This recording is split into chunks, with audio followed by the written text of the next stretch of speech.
Rail workers warned us about disaster like this. I heard firsthand months ago about the corporate practice of precision scheduled railroading. Precision scheduled railroading is shorter staff, longer hours, longer trains, less safety, less maintenance. Do I have all that right? Oh, you got it all right. I mean, Okay. a lot of the derailments that you're seeing on national TV is one of a few things. It's lack of maintenance on the track, or they've cut the track gangs too short and they can't get out to fix it, or they've cut the carmen's, which is the union that works on the rail cars.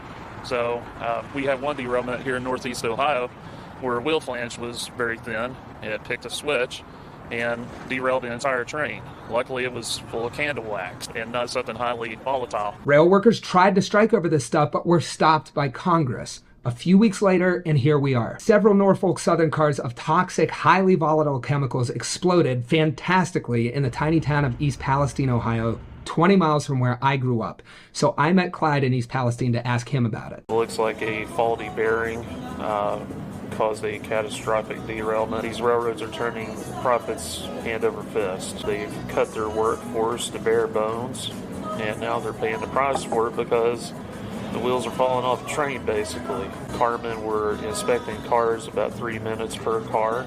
That's always been the industry standard. Now it's 90 seconds per car. Is that because of PSR? Yes, it's a rush job right now, and these guys are under pressure. I mean, they're working men and women, and, you know, if they don't hurry up and get this car done, they're going to be fired. Great points. So I went to a press conference with Norfolk Southern and Ohio Governor Mike DeWine to ask them about this. What could precision scheduled railroad have to do with the axle failure that caused the derailment? I have no idea that it's a mechanical issue.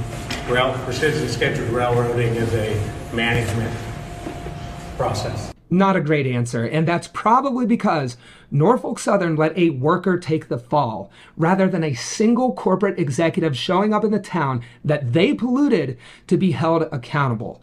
You see, Wall Street owns Norfolk Southern. 74% of shares are owned by a who's who of infamous hedge funds, and this is the business model that they demand. Profit at any cost. And disaster like this is simply a cost of doing business. They cut everything, make all the money, and pay off disasters in tiny flyover towns from the profit. But instead of answering for any of that, they're betting that the corporate media, under the same pressure for extreme profit as railroads, will only ask questions about how much cancer people will get and not why this preventable disaster happened.